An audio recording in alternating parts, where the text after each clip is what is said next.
Hello, everybody. Welcome to episode 16 of my weekly live Q&A. My name is Danny Segura. You might know me from MMAJunkie.com, formerly MMAfighting.com. Yes, if you're new to this, you know how this works. It's pretty simple. I asked you to submit questions via Twitter. I will tackle those first, then I will take things over to the live chat and tackle those questions then. So I go about an hour answering questions, usually about half and half between the Twitter questions and the live chat. So if you didn't have an opportunity to ask on Twitter, don't worry, you can submit stuff on the live chat and I'll get to it in the later part of this video. I hope you guys are doing well. Today is what, April 14th. I've been losing track of days. They've all kind of just blended in within this lockdown. Um, I used to, before I set the Tuesday 7 p.m. time, I did these for the most part in the in early afternoon, late morning. So you guys always caught me drinking coffee. This time I've been in my alcoholic ways. So I got a chela here. It's basically like a Mexican Bloody Mary, but this can's too big and annoying. So I got it on a glass. Nice and classy, right? So yeah, a lot to talk about. Believe it or not, without MMA, it's still been fairly busy as far as the news cycle in MMA. And also, you guys have been killing it with the questions. I don't know what it is, but last week were amazing, and these this week were pretty damn good too. So I appreciate all of you who submitted questions. But yeah, and I'm doing well, by the way. Not gonna lie, I've been a little down in the last few days. It's just a lot of bad news, and here in New York, it's just things are rough. But things are looking good tonight. All right, so let's get right into it. Enough rambling. First question by Eight Paths of Wokeness. He asks, or she, I don't know. Will we finally get Tony versus Khabib when UFC comes back? Matchup top 10 in 155 in two different ways. One assuming Khabib gets rebooked versus Tony, I'm assuming. The second way, assuming they don't. How could the division play out depending on the key matchup? So I'm not going to do. Appreciate the question, Eight Paths of Wokeness. I'm not going to do the whole exercise because I could literally be sitting here for an hour. Easy doing that. But it's pretty simple in my mind. I think, first of all, there's still a lot of questions up in the air as far as the actual matchup itself because so Khabib Tony was the number one, right? Then all of a sudden, Khabib doesn't pull out, but is forced to pull out due to travel restrictions in Russia. Then we get Tony versus Justin Gaethje. Now that fight falls through because the governor of California called the Disney and ESPN. They're like, no, you shouldn't be having fights, so rightfully so, and they're not having fights. So then that got canceled. So I don't know if the UFC is gonna revisit Gaethje versus Tony because remember Khabib doesn't fight during Ramadan, and I believe he said he's aiming for a September return. So I don't know if the UFC is eligible to put events this summer. Then if that's the case, I don't know if they'll revisit Tony versus Gaethje or if since this whole thing's off, they're just gonna wait for Khabib versus Tony. I don't know what the deal is, but I'll say this: I think they should wait for Tony versus Khabib. I mean, we've waited for so long. Both guys are healthy. These conditions are unprecedented, and it's no one's fault. It's out of everyone. It's no one's controlling this situation. And look, Gaethje's game, man. Gaethje's a guy that could very well be champion one day. So why jeopardize that fight? That fight's been built so perfectly. Like literally, this whole thing could be turned into a movie. The whole Khabib versus Tony buildup can literally be like a never back down type movie, and you'd watch that and you'd be like, "That's bullshit." Like that's literally just a typical Hollywood screenplay, like unreal. It will never happen. What you're telling me? They booked it 5 times, and all the times it fell through. One guy tripped over a wire, and he got his shit torn up in his knee, and he couldn't fight. Then a global pandemic hit, and then they couldn't fight. Like this thing's scripted. This thing's real. There's a belief out there that this could all very well, this reality could be a simulation and we're stuck in some AI thing, kind of like the Matrix. That'd be the glitch. Tony versus Khabib would be the glitch where you go, wait a minute, like this, there's something off here. Like this can't be real life. So look, And look, I like Gaethje, but you just gotta wait for that fight. That fight's literally the best lightweight booking in the history of MMA, not even UFC. I mean, whoever wins that fight will be the best lightweight in the history of MMA. Period. The best one ever. So for me, it's like, yo, just wait for the damn fight. Like literally, it's so important. You can't just wait a few more months. You got tons of guys down to fight. You got so many logged and backed up fights. Rosenstruck and Ngannou. I spoke to Rosenstruck yesterday. Actually, the story came out on MMAJunkie.com. Check that out. There's so many good fights. Leon Edwards versus Tyron Woodley. There's so many fights that are backed up that you can meanwhile fill the calendar with. Chill on the Tony Khabib. Chill on the Tony Khabib, man. We don't need to rush back. And I understand maybe rushing back if like Tony were the guy that is unable to fight, but like, you know, and then Khabib's such a big star, like, okay, we need this big bump in pay-per-view buys. Let's throw him in there. But at this point, Khabib is the one that's out. Tony's not a huge star. It might be for you and me, for the casual, for the hardcores, but for the casuals, that guy, some people might know him, but for the most part, you know, he's not a Conor, he's not a Khabib, he's not a Nate Diaz, he's not a Jorge Masvidal. So what's the point of putting Gaethje versus Tony together? It might as well be Leon Edwards versus Tyron Woodley.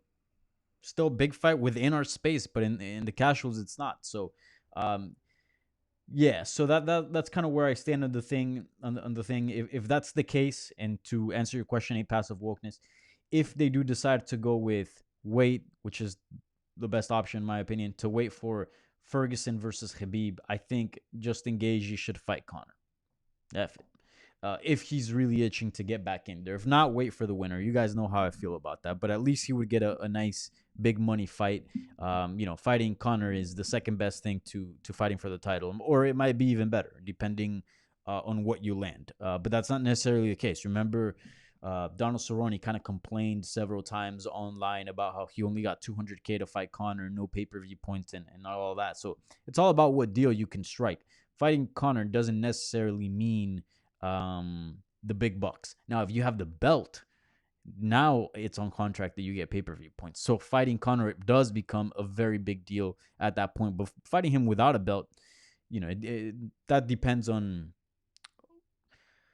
what you can actually negotiate and land on paper and you know, ink together and put on a deal like, hey, look, this is what I got to get paid. So anyways, so that's how I feel. And then the rest of it, like, you know, you got some other interesting players. You got, you know, Dustin Poirier out there. I know a passive wokeness. I know you've been, you know, not the biggest fan of Poirier, calling him, you know, that he's been ducking fights and all that. I think the terminology is different. I don't think he's ducking fights because he definitely wants to fight someone.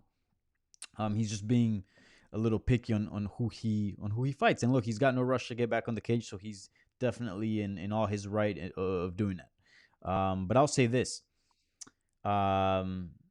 Yeah, you got to get Poirier in the mix. Maybe Poirier Oliveira or maybe Oliveira Dan Hooker. I don't know, but those guys got to get involved as well.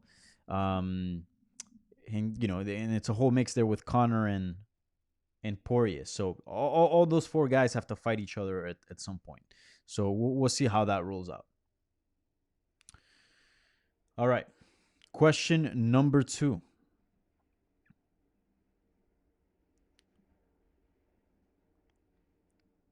Well, question number 2 by Jesus Magdaleno. When Tony versus Gaethje was announced, Dustin Poirier said he thought Justin Gaethje would win. How do you think Dustin matches up with Tony Ferguson? I think that would be an exciting fight to watch if Tony were to lose to Khabib. Yeah. We'll leave that question up for a second. Yeah, this was a great question. I think Dustin Poirier is an interesting cat in this whole division, and even somewhat of a dark horse, even though he's already fought for the title and, you know, he's a former interim champion and all that. I still believe that, like, we've kind of forgot about Dustin Poirier a little bit just because he's been inactive. But for those that don't remember, when Poirier fought Khabib, the numbers that he was doing at the time, it could have just been because he was Khabib's opponent, but I do believe there was much more than that. They were pretty strong, man, signaling that, you know, he might not be the biggest star, he might not be a Conor, but he definitely, you know, had some draw power there, and that's kind of been dormant because he hasn't been able to fight. But as soon as he lands a fight, I feel like we will, all that will roll back into play. For those that don't remember, when Poirier defeated Max Holloway for the lightweight interim belt, that was a huge moment. It felt big. Like, you're like, damn, all right, Dustin Poirier. Like, it felt like he kind of reached a new level. And now he hasn't been able to elaborate on that because he only fought once, and that was for the title, and then he lost. But I think once he gets back into the mix and fights somebody, I feel like all that will come back to light, and we'll see that, look, and Poirier's a nice name here, a nice name in the division. Again, not the biggest superstar, but someone that is that could definitely, that fans would get excited for. First of all, that streak towards the Max Holloway fight when he beat Justin Gaethje and Eddie Alvarez, it was amazing. It was great. And I feel like we've forgotten about that. So when you accuse somebody of ducking fights like A Passive Wokeness has done in this very own live Q&A, I go, dude, that guy fought Gaethje, that guy fought Alvarez, that guy fought Max Holloway, that guy fought Khabib. How can you accuse him of ducking fights? You're talking about a guy that literally told the media, like, yeah, I'm gonna leave a piece of myself in there. I know I'm not gonna be the same person leaving this fight, and I'm okay with that. That's a fighter right there. Now, I agree in the sense that he's been a little bit picky, but look, once you reach a certain level, guys get picky. You don't want to fight the young, hungry lion that might not give you much to gain. You want to fight the guys that are already established, that will get you to the top. So I totally get that. But at some point, someone's got to give in because, the UFC has made it very clear to fighters that, look, this machine keeps rolling with or without you. So at some point, he's going to have to take a fight. But Jesus, I totally forgot your question. Oh, yeah. How does Poirier match up with Tony Ferguson? It's a good one. It's a good fight. I would still favor Tony Ferguson, but let's keep in mind that Tony is in his late 30s. We haven't seen, the fight with Cerrone, which was his last bout. He looked to have some issues with Cerrone, and then that kind of ended in a controversial manner because Cerrone got his nose broken, then he blew out of his nose and his eye blew up and he wasn't allowed to continue fighting. So there is some questions, a little bit, not a whole lot, around what Tony Ferguson can do at this stage, but I still feel like he's still up there. I don't feel like there's been a drop off, but I'm not naive enough to think that, to not take the other factors into consideration, right? Age and all that. So if he does lose, we'll have to see how he loses to Khabib and how he looks in the loss. And then, I would have a good assessment on how he'll match up with Dustin Poirier. But just right now, I would still favor Tony Ferguson, but I do think Dustin Poirier is a fairly favorable matchup. Look, he's not a Kevin Lee, which his strength is to take people down, right? So, and, Tony Ferguson is a nightmare to be on top of. So on that end, he's good, and Tony's been cracked before. Poirier's got power. Tony, wears people down and gives them, nice wear and tear and good damage. Dustin's tough as shit. So he does have good things going for him as far as his chances of defeating Ferguson. So I would actually be very intrigued in watching that matchup. One, because it's, from an action standpoint, it should be a fantastic fight. But there's also questions there. Although I favor Tony Ferguson, I don't think it'd be crazy to think that Dustin Poirier could pull it off. To answer your question, Jesus, it's a good fight.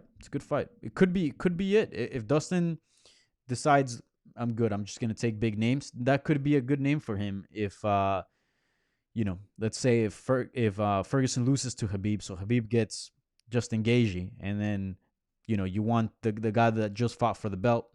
That's not a bad option for Poirier. So it could very well be a fight that we see in the future, Jesus. Who knows? All right. Question numero 3 by Blake. Should sports return before a vaccine is available for COVID-19? Well, Blake, I'm no health expert, or COVID-19 expert, but I think so. If you look at some countries, they've kind of, and I've already mentioned this before, I have a friend in China, and life in China, it's not 100% normal, but it's certainly a lot more normal now than it was, a month ago. So there is an ease, and Dr. Fauci, who's been on the forefront of this, representing the government on a health standpoint. He's the expert on this matter. He's mentioned this before. Like, it's not going to be a thing where they lift the ban up and it's going to be like, all right, we're good, we're back to normal. No, it's going to be something we're going to slowly roll back into normal life. What does that mean? I don't know exactly. But I would assume it'd be things like, okay, large, crazy music festivals will still be out of the picture, but maybe sports can go on just behind closed doors, so no public, and certain measures available. I think the biggest issue with COVID-19, it's not really that the fatality, because it hasn't really been that deadly, to be honest. But it's still deadly. Don't get me wrong. I mean, here in New York, we're averaging out like 700 deaths per day, which it's not good, man. I live 4 blocks from a hospital. Literally 4 blocks from this recording that you're watching, there's 2 containers filled with dead bodies from COVID-19. So it's definitely real. But I'll say this. I do think that sports might not be as essential as transportation, health, food, but I do think it's something essential. I mean, it's part of life, and I do think that it plays an important role in our lives. And I do see a scenario where sports does become a priority once we get some things ironed out. I feel like that's mainly what the media has been preaching all this time, because a lot of people are like, "Oh, media hates the UFC." Not true. I love the UFC. I love MMA. That's why I do this. But because I love the sport. But look, I do think sports can return without a vaccine. The important thing here is flattening the curve, right? Once we get that in control, once tests become more available to the public, once we get more medical equipment that is being used to treat people with COVID-19, that's the biggest issue. Overriding our healthcare system to the point where it's like you got to pick and choose who's going to die and who's not, because there just isn't enough ventilators for everyone. That's the issue. Now, once we get that iron out, once we already have certain equipment, certain medicine that could treat it and could make the symptoms a lot better, I could totally see sports returning even without a vaccine. And I think that's most likely what's going to happen, Blake. I think we're going to see sports roll out before a vaccine rolls out. Experts believe it might take about a year for the vaccine to roll out. So, and I don't think we're going to be without sports for an entire year. I think by this fall, we should probably see something. Maybe late summer, we should, get something. Maybe even earlier. We'll see. All I know is that we got to take certain precautions, make sure we got the situation under control, make sure the numbers don't keep rising, because that's when things get a little scary. Like, where is this going to lead to?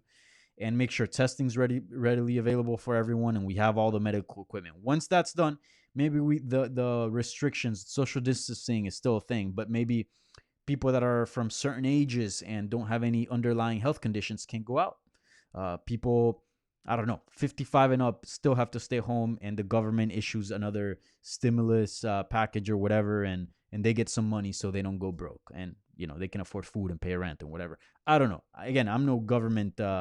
You're asking somebody that covers fist fighting for a living, but I'm no health expert here or represent the government in any way. But from what I've seen, from what I heard from other people in other countries, it seems this is the route. So yes, to answer your question, long story short, I do believe sports will return before there's a vaccine for COVID-19.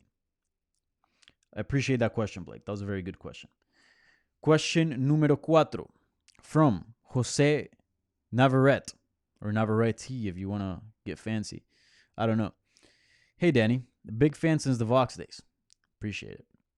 With Khabib stating that he would not fight until September, is it wrong to want Tony versus Gaethje to be for the actual title?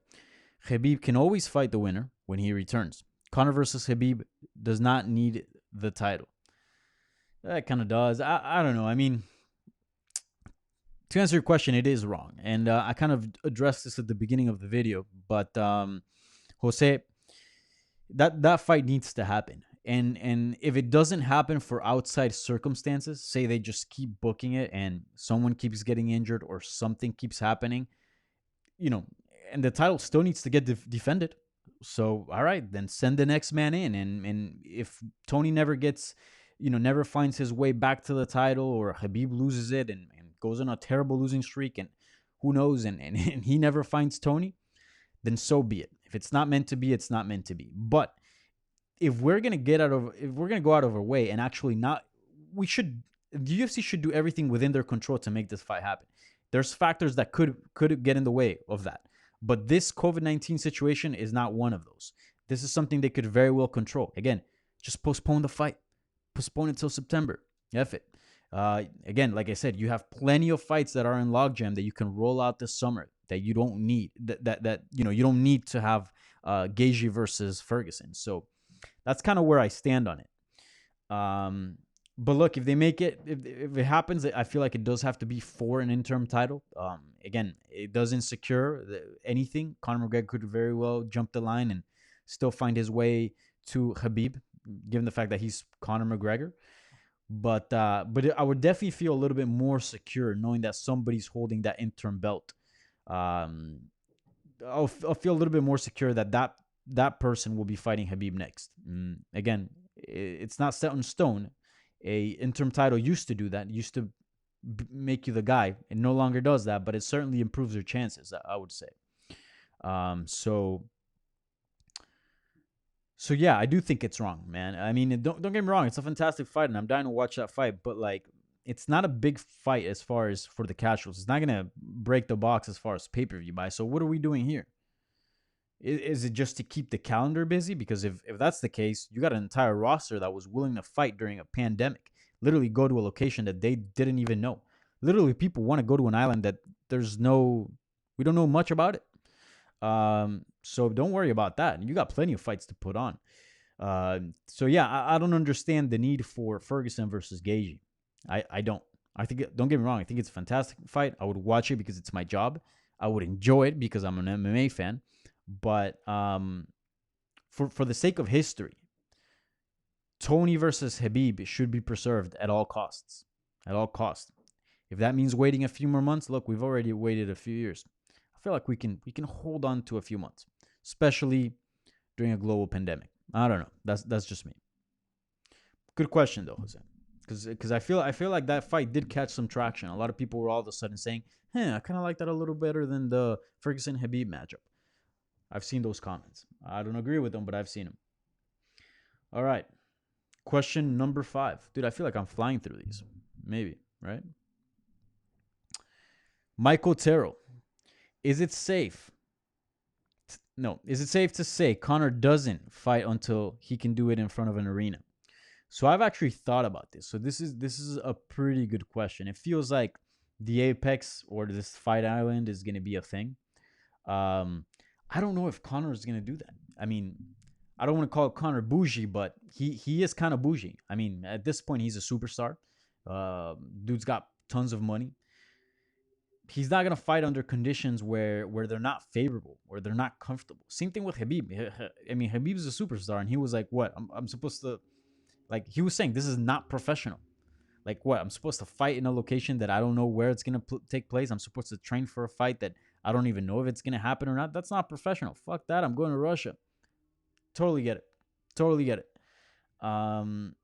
So yeah, Conor is under the same wing. The dude doesn't need to go to the Apex. The dude doesn't need to go to a Fight Island and be training out of his garage because his gym is closed.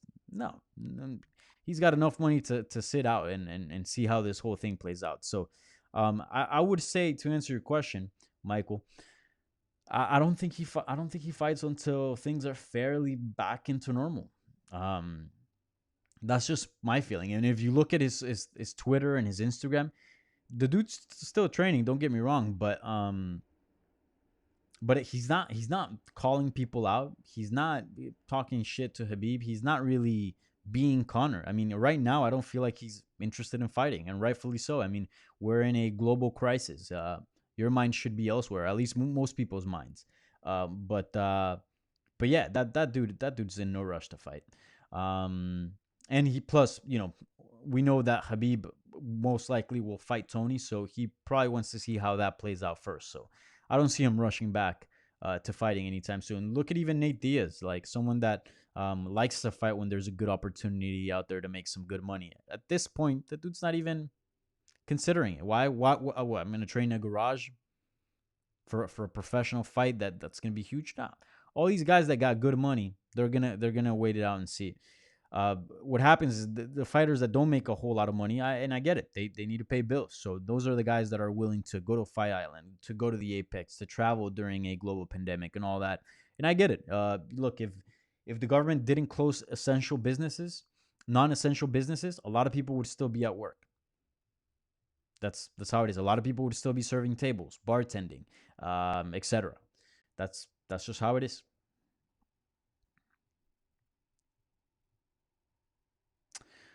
Terrence Levrier just said, Brett just tweeted, fights back on May 9th. The card is stacked. Look at his Instagram. Okay, a little bit of breaking news here. Glad I checked out the comment section. Let's see here. Let me pull it up. Maybe you're just trolling me. I don't know. Brett Okamoto. Let's look him up. All right, so it might be a little bit of a oh shit. Oh, so the first thing I see, I haven't even read the post, Michael, but the first thing I see is just a an image of Tony Ferguson and right below it Justin Gaethje. So I kind of already have a feeling of what this announcement is going to be. Breaking. Brett Okamoto from ESPN writes on Instagram. UFC president Dana White says the company has turned its focus to hosting its next event on May 9th at the location TBD. He remains adamant to get the company back on schedule and bearing outside factors. Intends to hold a card on May 9th. Targeted matchups include Ferguson versus Gaethje, Cejudo versus Cruz, Nunes versus Spencer, Cerrone versus Pettis, and Ngannou versus Jairzinho Rosenstruck. I've been literally ranting for the last 20 minutes about how I think the UFC should hold off and just wait for Tony versus Khabib. And here we are with Justin Gaethje versus Tony Ferguson being attempted to be booked for a May 9th event in a location to be determined. Look, I'll say this. And I said it for UFC 249, and a lot of people gave me shit for it. And it happened. You know, I'm not bragging. I'm just stating facts here. When they rolled out the fight card for UFC 249, people already said, all right, it's a done deal. The fights are happening. They found a replacement for Khabib Nurmagomedov. It's Justin Gaethje, and there's fights. Because fights were announced, that means it's happening. And I said this. Because a lot of people were writing like, all right, well, it's going to go down. And media were like, all right, well, we said what we thought, you know, should be best according to what other health experts are saying. But okay. And I said on this very own live chat, live Q&A, I said, look, just because fights are announced, it doesn't mean the fight is happening. In this climate of a global pandemic, things are changing by the day. Things could very well get worse. In one day, things could take different turns. We don't know how things, I mean, this is unprecedented. Like, the people that are dealing with this situation have no handbook on how to deal with this situation. Sure, there are certain protocols and certain information and certain knowledge that we know from other viruses and just how to deal with viruses in general that we can implement in this situation. But a lot of it is figuring it out. I mean, we've within our lifetime, we haven't really been within a global pandemic that's affected the entire world. So just because these fights have been announced for May 9th, and I'll still remain skeptical, I think probably a better chance because the more we're in it, the more we know. So the May 9th, I think it's more likely than an April 18th event. But I'll still say that it's not set in stone, especially because they don't have a location. It's still TBD. That's the biggest one. Once they nail down a location, then you can go, okay, this will likely happen. But for example, I spoke to Jairzinho Rosenstruck yesterday. You can check out the interview. I asked him, were there any did you already have travel plans? Like, how were you going to go from Florida to California to Tachi Palace? And he said, oh, no, the UFC hadn't hit me up. We still hadn't figured out the travel details or all that. Like, and that was just, 10 days out? So think about that. So yeah, just because these fights have been announced, and I do agree with you, Michael, this card looks to be stacked. Just because these fights are announced, that doesn't mean it's happening. I still remain skeptical. Again, I give it a higher degree of happening than April 18th, just because it's going to be farther away and it seems the situation's getting better with time. So there's that. Keep that in mind. But I'm still not 100% confident it goes down, to be quite honest. I don't think so.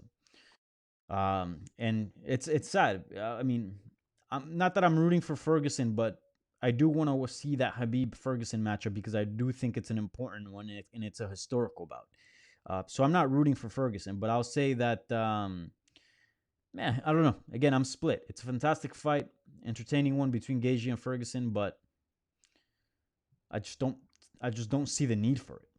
I don't see the need for it. Look, you can take out Ferguson versus Gaethje and put on, I don't know, Woodley Covington, and I'll read out the same card to you. Woodley Covington, Cejudo versus Cruz, Nunes versus Spencer, Cerrone versus Pettis, Ngannou versus Rosenstruck. Sounds just as good. I mean, maybe the Ferguson Gaethje sounds a little bit better, but it doesn't drastically change it where you go, okay, I definitely got to watch this now. No, you're gonna watch regardless. So I mean, but that's their decision. So I don't run the company. I appreciate you. I appreciate you submitting that. Because or else I wouldn't have seen it. And I just reacted to this live. So yeah, we'll see. We'll see if it actually goes down. I see. Vegan. I'm still peeping at this. Vegans suck. MMA media is basically an enemy to MMA in the nation. That is literally. Sorry, but we disagree. That is couldn't be any farther from the truth. Like, this is my job. Like, this is what I do. Like, I'm being affected by the lack of cards. Other MMA media members are being affected as well, and will be affected probably in the future if this goes on for long. So it's actually in my interest. It's actually in my benefit that the fights continue.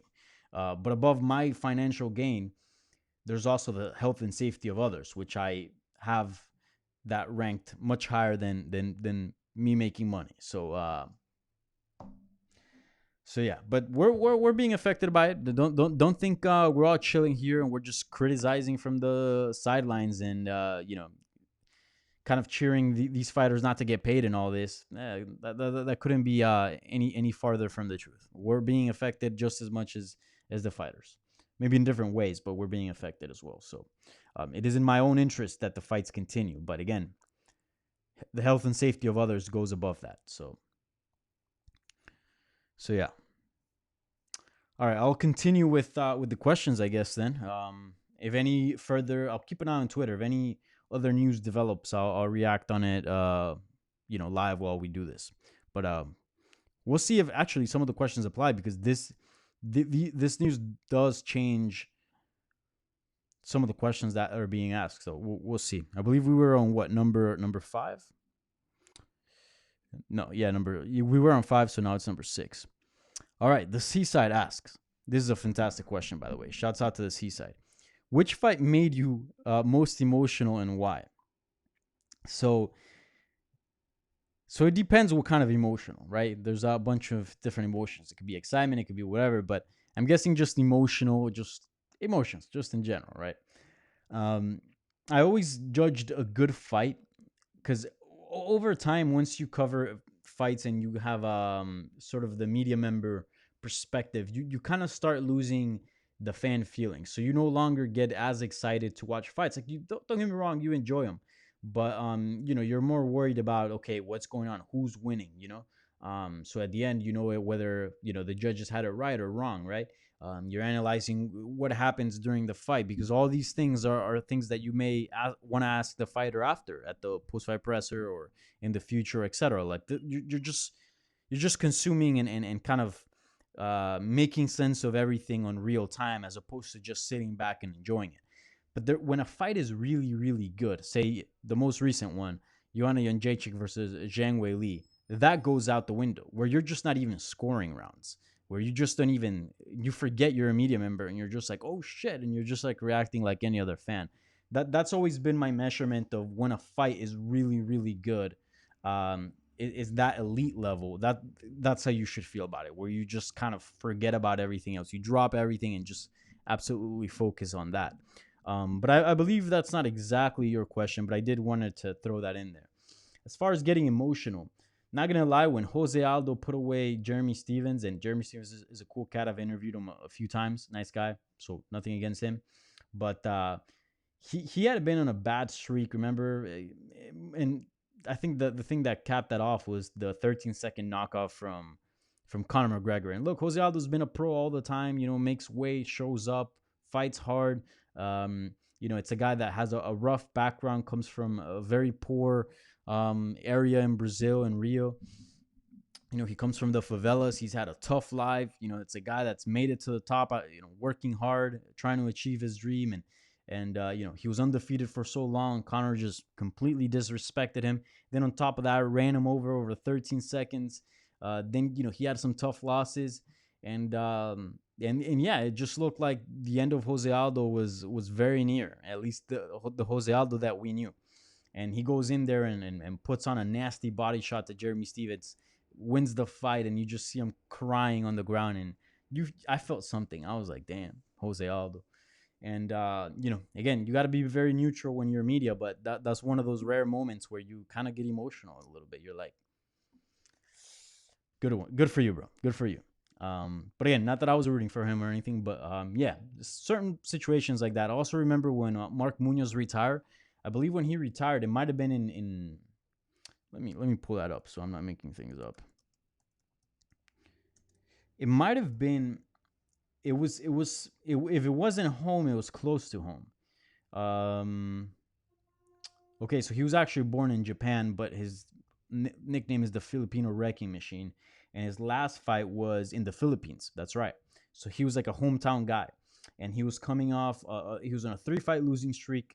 All those 3 were stoppage, 2 submissions and 1 KO, and he was 1-4. 1-4 in his last 5. So he was on a rough streak. So he goes and announces his retirement bout, and you just kind of hope he walks away, because MMA is a brutal sport, and you're just hoping he walks away with a win, in his home country, and all that. And he actually had one of his best performances. Outpointed Luke Burnett, yeah, Big Slow. I wonder what's up with that guy. I haven't heard his name in a while, but yeah, outpointed Luke, and yeah, he looked great doing it, and it was just like a nice moment. People were going crazy for him, and then he walked away from the sport. And unlike many fighters that returned to fighting, he actually stayed true to his word and didn't do the whole MMA retirements thing. Hashtag MMA retirements. He actually stayed retired. So it was nice. It was really nice seeing him walk away with a win in his home country. So yeah, little moments like that, like you kind of feel something, because you're media, but at the end of the day, you're still human. So yeah. Also, this might not be a fight, but this is a moment. This was one of my first events I covered. I believe I was covering it with Ariel for MMA fighting. It might have been UFC Tampa. And you guys remember Junior Albini? The guy that everybody said he looked like a big baby, and he had that like wardrobe malfunctioning, and then it kind of like, look what he was wearing. It was like a diaper, and then it kind of just amplified the whole big baby thing. Anyways, he had a really sad, like his first fight, I was there for his debut, and he had a really sad story where he was like just so happy he made so like money in dollars, because remember, dollars in the US, you know how much milk is worth, you know how much just daily life costs, right? But for fighters in Latin America, South America, Brazil, the dollar, when you convert it to either pesos or reais or whatever currency they use in their countries, it's a lot more money. It's a shitload of money. So he was just really stoked, and he was just saying like this really sad story how like he couldn't afford toys for his daughter. So she would just play with like empty shampoo bottles, and it was just like he went in detail with it, and it was just like it was really sad. So you kind of get like, you get emotional in those moments, because at the end of the day, you're a human being as well, right? So yeah, little moments like that. But as far as fights, the one that comes to mind is Jose Aldo defeating Jeremy Stevens and then just crying on the canvas, and Mark Munoz walking away with a victory in his home country after a terrible losing streak. Great question. Seaside always has good questions. Shouts out. All right, número 7. Nick Hill, I believe that's how you pronounce this. Nick Hill on Twitter asks, as one of the younger journalists and mainstream MMA media, what do you think are the differences, if any, between some of the younger and older viewers? Does the same go for the media? As someone who's 21, it can be difficult at times to get on the same page as older fans slash media. Yeah, man, that's an interesting question, but I mean, there's a lot of factors here, right? Age plays a big factor, right? Background plays a big factor. Language plays a big factor. Like, I usually have, for the most part, I have a good relationship with a lot of fighters from Latin America because I'm from Latin America. I was born in Colombia, and my first language is Spanish. So yeah, there's a lot of things that draw you to people. Usually similarities. That's usually what brings people together. And one of them is age. I'm obviously gonna get along with someone that's my age. Usually, the odds are I'm more likely to get along with someone that's my age than someone who's 80 years old or 5 years old, etc. Right? Now, there's exceptions to that. There could be someone that's 40 and I could get along with them perfectly well and have a lot in common. Than someone who's my age. I'm 27 right now, and yeah. So I mean, it all varies, but it is a factor. As far as media goes, and fans consuming media, I've noticed, and I've noted this a few times.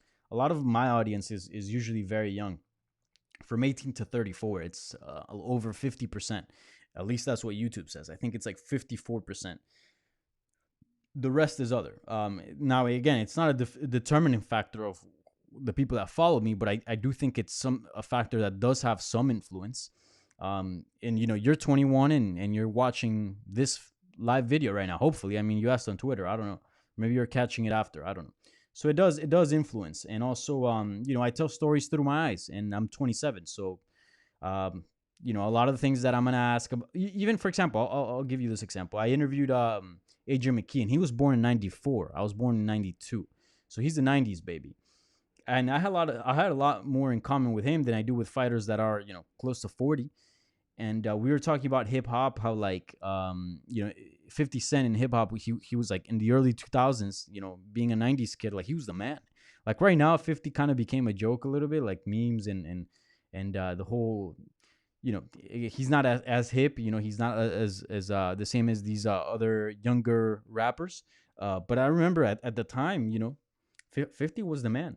So yeah, I would say age is a factor as far as if what type of media you're gonna consume, who are you gonna be listening to or watching, right? Same thing with fighters as well. Like for example, like I look at Sean O'Malley, and I see a lot of things about my friends in Sean O'Malley. Something I don't see maybe from a 40-year-old, I don't know, Yoel Romero, I don't know, or just name anyone else. So it does influence a little bit. But at the end of the day, I don't think that's a determining factor. Like, okay, if you're this age, then this is what you're going to like or whatever. But I do think it's a factor to answer your question as far as what media you consume, what things you like, what are the people that you follow, listen to, and watch.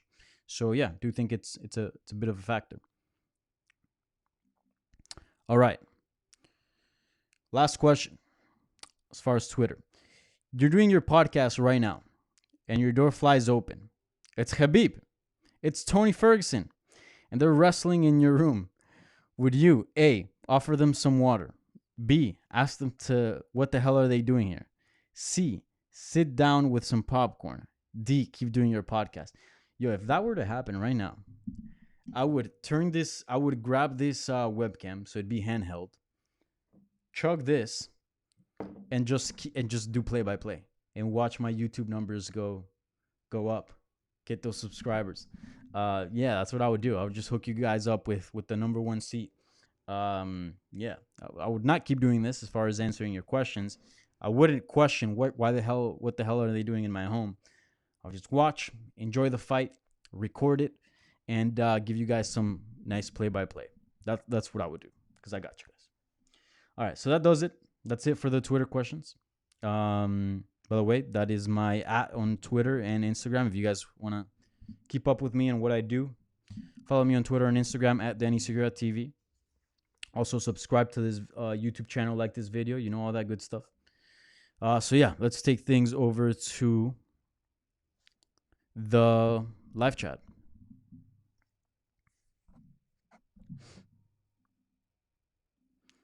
All right, check this out. How sexy is this? I can feature questions.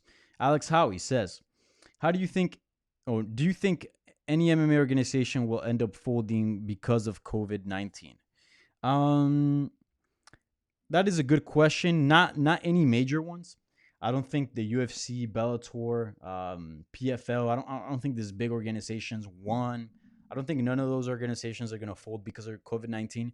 But maybe one of the smaller ones. Maybe since they're unable to put on fights and their pockets are not as deep as you know WME or Viacom.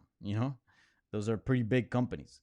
um I could definitely see some smaller promotions folding as well. But at the same time, it's also worth noting, since they don't have any fights going, they also don't have any expenses. That's one of the things that makes MMA a little differently. It's not like a restaurant where you still have to pay rent on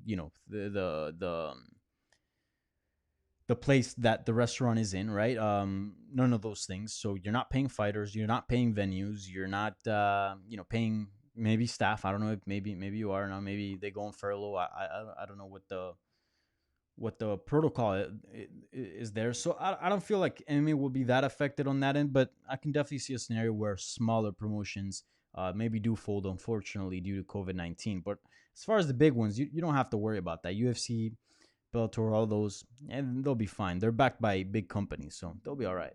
They might be affected by it as maybe like layoffs and things like that in the future, but as far as the entire promotion being non-existent, I don't feel like that would be a thing, Alex Howie.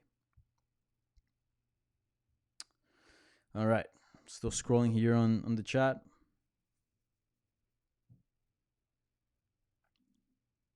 Dars von Nang. Danny, what have you been eating during this quarantine? Good question. So I've been cooking a lot. Unfortunately, a lot of pasta. I mean, I love pasta. Someone's got the doorbell here. Yeah, so I've been eating a lot of pasta just because that's easy to make. But I understand it's not the healthiest thing to be eating all the time. But I know how to cook. I know how to defend myself a little bit. Like, it's not super fancy, but like I'll cook a steak and make some rice. Have a salad. Cook some beans. And I a lot of pasta, like I said. I've been saving some money. I do order some takeout, but for the most part, I've been doing a lot of cooking here. In the morning is usually eggs is my go-to, things of that nature. I actually bought some bell peppers, and there's this recipe I did a long time ago, which I'm gonna hopefully I remember how to do it again. But you slice it in half. You pan fry some chicken, chop it up, put it in the bell pepper, add some cheese. You can add some other veggies in there. Stuff that shit in the oven. Wait till it roasts a little bit, and then you got basically like a pocket in the bell pepper, and with whatever you want in it. I'll put mushrooms and other vegetables in there. You can put even like a risotto in there, and it'll be nice. But yes, it's something that I've been working on is just my cooking skills. So that's been kind of tight, because it's always handy to know how to cook, especially as you get older. I feel like it wasn't much of a priority in my early 20s when I was like 21, 22, and stuff like that.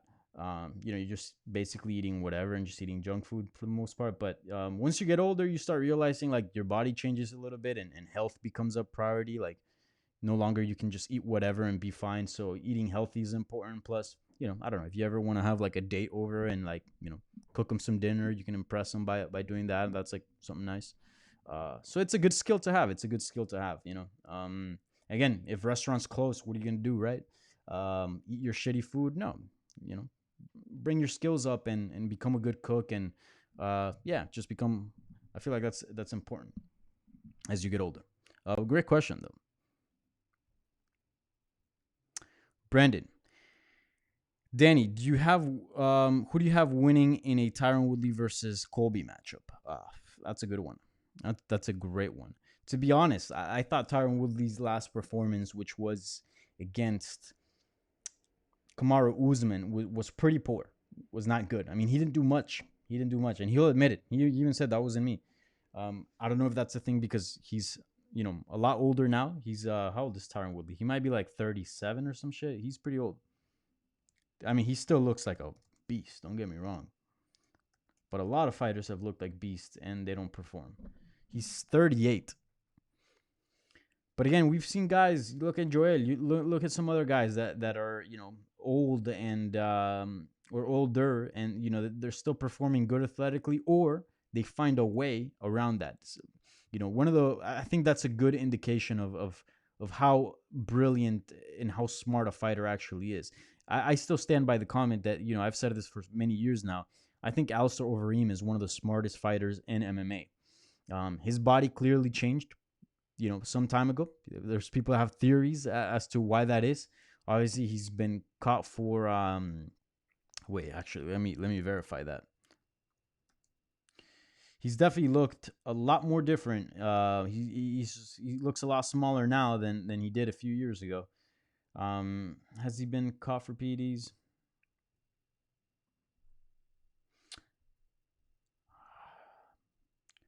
He has not. Okay, so ignore that. But like people believe, there's people say, there's the comment of the horse meat and all that. That he's been accused of that. So I've certainly without any proof, you can't actually make a case. So let me just be very clear about that. He hasn't popped about for anything. But yeah, man. But his body did change for some time, and look, he found a way around that. If you look at the way he fought recently, a video of Brock Lesnar versus him rolled out. The way he fought back then was so much more different than the way he fights now. Junior Dos Santos is another guy. They just adapt their style to their body. Okay, your chin's no longer great. All right, grapple a little more. Alistar has been doing that. Your chin's not that great. Fight at range. You're not as strong and you're not as fast. All right, don't use the clinch anymore. Stick and move. And he's done that, and a lot of fighters have done that. So you don't know if Tyron Woodley could do that, and as he ages, he adapts his style and he becomes a different fighter. That could very well be the case. I definitely feel like that's definitely more an option it's an option that's available more for the heavyweights than other weight classes. You can be fairly old and still be at the top at heavyweight. Maybe not so much for 155 and 170 in these smaller weight classes. But look, I think Colby has a very similar style to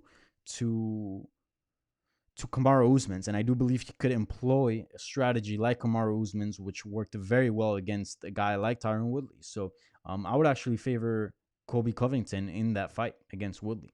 I would. But again, that's based on a performance that I didn't like from Woodley. But who knows? Maybe it was just a one-off. That happens sometimes. We see fighters look bad for a little bit and then they bounce back and they look great. So I don't know. Good question though. But I got Colby winning. Poirier doing good charity work. Yes. Shouts out to Dustin Poirier. That guy's the man. He has a charity. He has a foundation where he helps. I feel like they do different cases, but they just help the public in general, whether it's kids in need or etc.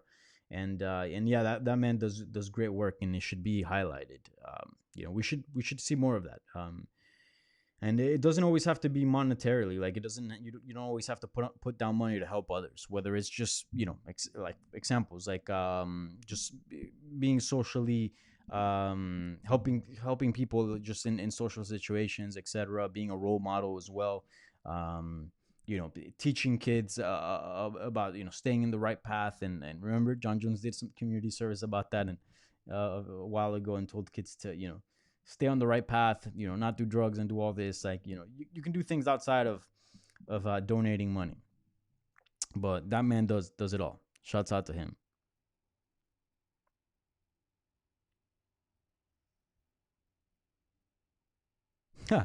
Danny takes from a drunken drink. What? Well, I'm no health expert. Actually, I think that was a spelling mistake from your part. So maybe you're the drunk one. I'm just chilling on this. This is actually not. This is what. This is the alcohol percentage is very low in this. It has to be. So I'm not feeling it. It's probably just it's a beer. So it's like what a modelo is like what like 5% or something like that. So it's pretty chill, and it's got lime and salt. I encourage you guys to try it. Chila, it's good.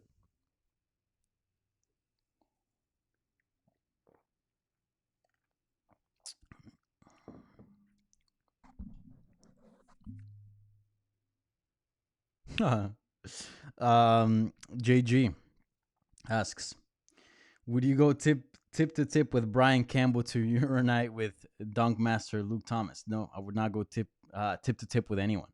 But they have a great show going. I actually enjoy it. I watch that show, consistently. I catch pretty much every episode. They have a really good show. Those guys have good chemistry. It's a fun show. It's a fun show. Yeah, I like both. I saw Brian for that's the guy that I've seen most recent. I haven't seen Luke in a good while. Last time I saw Luke might have been UFC 244 in New York. And when we hung out, Luke's my boy, and I saw Brian at UFC 248 in Vegas.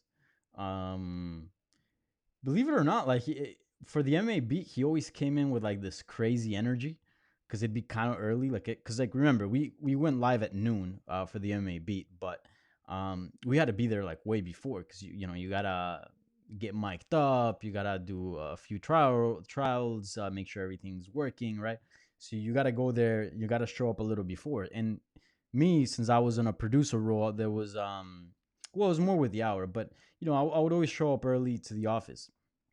So yeah, it would be early up in the morning, like early, fairly early. It would still be morning, and he'll show up and he'll have like this crazy energy. But during fight week, bro, he was like the chillest person. He was very low key, very very surprised by his demeanor in fight week. I don't know, but yeah, Brian's cool. He's a cool dude.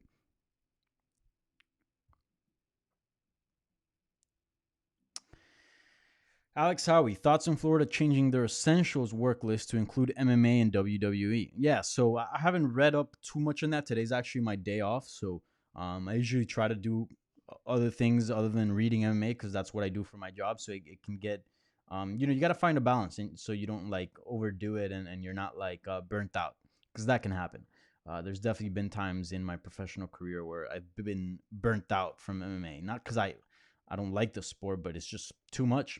So all you do is MMA. All you do is MMA. So yeah, I don't know the exact details on that, but I did see the headline and it looks like that's definitely a thing. Man, Florida's gonna Florida. I lived there for my teenage years, and Florida's a wild place. Let me tell you. Not a bit surprised by that news. I do. I'll say this though, and I've said this before. I do think sports might not be as essential as food, transportation, health, all that. Of course not.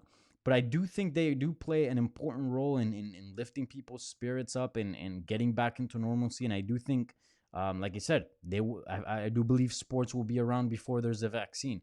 I believe sports will be around even with measures of social distancing and other things in place for the regular public. I do believe in all that. I just didn't think the time was now because this is all so new, especially for UFC 249 April 18th. I think down the line, yeah, definitely. I don't know how soon they actually intend to have MMA and WWE events. If it's very soon, I don't think it's advisable because that's not like what's being reflected right now as far as what the health experts are saying. But again, if a month down the line things get better, a little more, a few weeks, I could definitely see a scenario where sports are deemed, um, you know, somewhat essential and something that the government prioritizes and says okay, like they roll out protocols and other things in place to have sports, right? Because I do think they're important for a culture and for just life in general. But I'm not surprised as Florida, but if it's fairly soon, I do think it's not advisable. We all want the fights back, baby. Says anonymous dude 123. Yeah, I do too, man. I do too.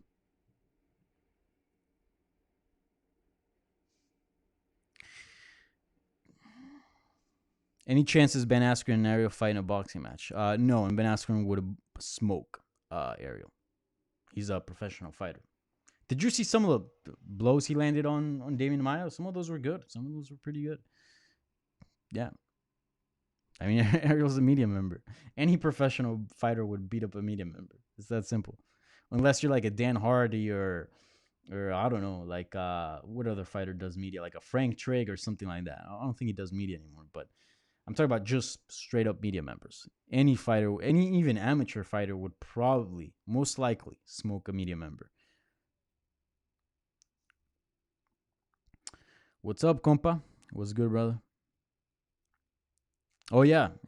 Nikhil Mehra was watching. Shouts out. I think you missed my Twitter question, Terrence Levrier asks. Maybe. So what's happening now is before, when I was doing these without the graphics, so these graphics, Terrence, I was doing them and I could just kind of like literally just refresh even during this very own live Q&A, and I would just read the questions.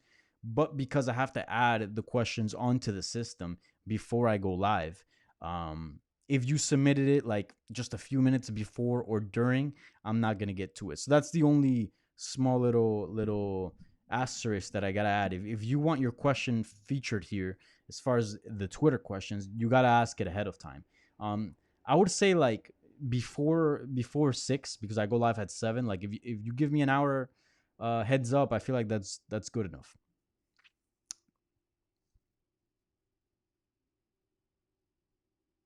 Thank you.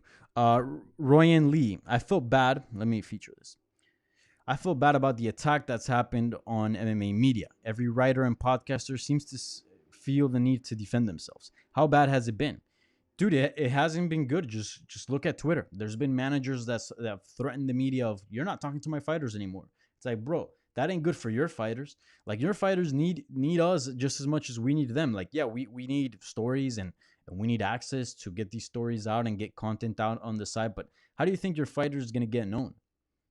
Through media. I mean, there's other ways as well, but certainly media is a very important tool. So it ain't good for you and it ain't good for me, man. Like, this is not a good situation to be in. And I feel like, look, I'm just gonna speak personally. I've always said, like, I want the fighters to get paid. Never did I go cancel the fights and don't pay the fighters. No, the UFC should do what Bellator did. Pay, if you're gonna cancel their fights, pay the fights. Pay the fighters. Pay for the fights. Problem solved. And just don't have the events because it's a health hazard. Having them get close contact with other people, having them hop on planes and all that within this current climate. Look at Rose. Rose had 2 people in her family die because of COVID-19. Dude, my landlord and his entire family got corona. I have 2 friends that got corona. I know someone in Florida, a family friend, that was in a coma for 12 days due to corona. Imagine if I would have been one of the guys from the media that would have caught COVID-19 during that trip and then gotten it to one of those people. Like, I would have felt horrible. You want to avoid that. And also for the safety of the sport, like, MMA looked pretty shitty with all this stuff on AP, the Associated Press, the New York Times that came out. It looked just like the Wild Wild West. Like, oh, well, there goes MMA, against the norms, doing all this crazy shit. Like, what kind of people are running that? What kind of people cover that? What kind of people tune in to kind of watch that? There's still definitely that train of thought out there, and putting MMA in such situation could only, if things were to go bad, which you couldn't assure me that they wouldn't, or they would. That's the whole deal. You want to avoid that. You want to avoid that. So just hold off fights, hold off sports, hold off events, just like the rest of the world is doing, and let's figure this out. And I made a reaction video on my YouTube channel, kind of saying, like, look, we all want the same thing, and that's fights. I want fights. Dude, there's a lot of people that are, for example, recently an article came out that Vox Media might furlough employees. That includes, MMA fighting, because they're part of Vox Media, meaning, they'll force them to force vacation on and not pay them because, they're the economy is rough. Over at MMA Junkie, I mean, this is no breaking news. There's articles written about this, and John Morgan, said it on Spinning Backlick this morning. Some of us got furloughed as well, and we're alternating. So I'm not making all the money that I was supposed to be making, so I'm hurting as well. So it kind of did hurt me when like people would accuse me. It was like, oh yeah, because you're comfortable and you don't want the fighters to make money. Like, motherfucker, this is affecting me too. I'm not making money either. You know what I'm saying? But at the end of the day, like I said, the health and safety of others, it goes well above that. So that's basically where the media came from. But none of us, I don't think anybody didn't want the fighters to get paid. We all want them to make money, of course. And yeah, so the sooner the things return to normal, the better it is for everyone. But again, at what cost? You know what I'm saying? So again, like I said, I do think there's a way where things will be much safer and we can kind of return to normal or ease our way back into it. But let's just give it time.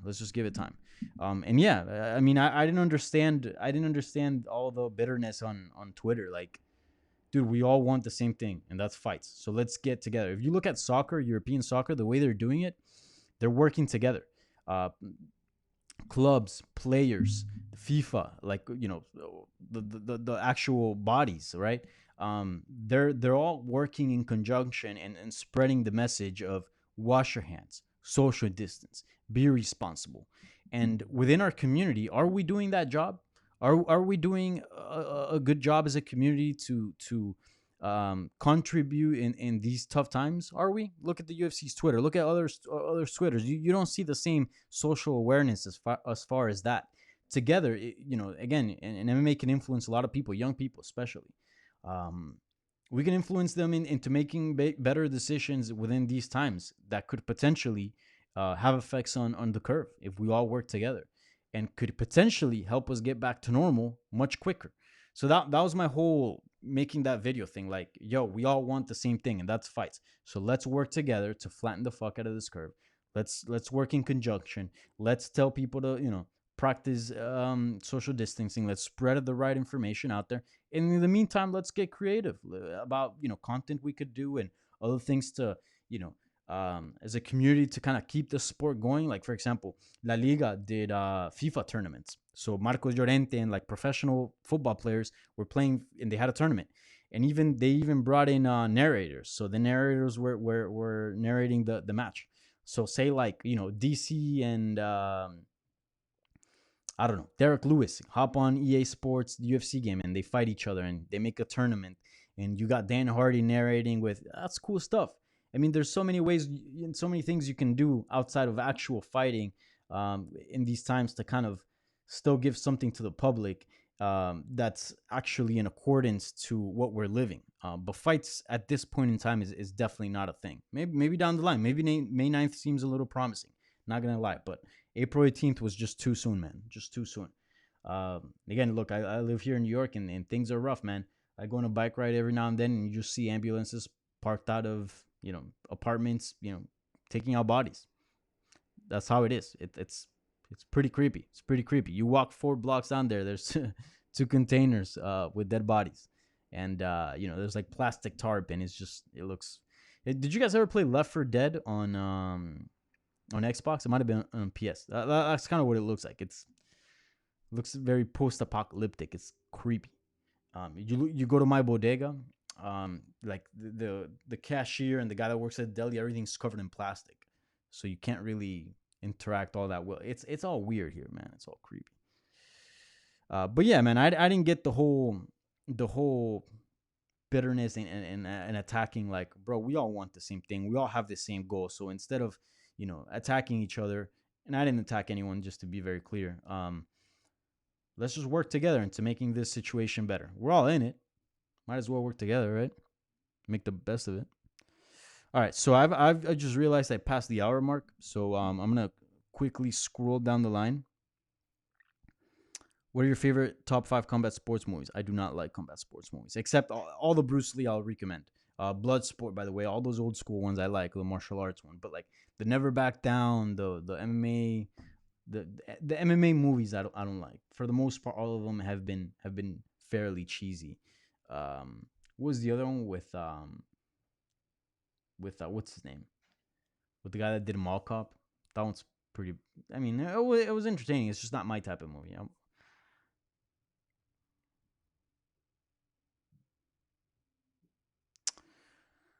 All right. Yeah. No, I think that does it for the questions. I'm like quickly looking down.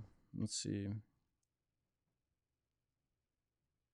Yeah, Nathan Smith asks, "Is it really michelada if there's no clamato?" Yeah, I mean it's like the bootleg version, like literally in a can. So this is not ideal, but I mean it's better than nothing.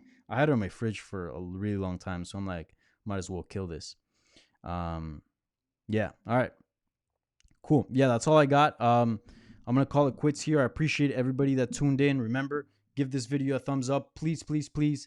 I want to get more subscribers, get this channel, higher views, so I can do cooler stuff and invest more into it. Which, don't get me wrong, things are coming. I'm working on some things as well, but definitely it wouldn't hurt if I would drive those subscriptions up and those views as well. So please, please, please hit the like button, subscribe, tell your friends about it. Very important. And yeah, that's it. That's all I got. Remember, every Tuesday at 7 p.m. you can find me on this very own channel. Plus, I'll be bringing other types of content to this channel outside of that live chat. So this is just one thing above many other things that you'll see here. So please subscribe. I promise you some cool stuff on the way. Working on it. And yeah, that's all I gotta say. Please wash your hands, stay healthy, and yeah, stay safe. Thanks for tuning in.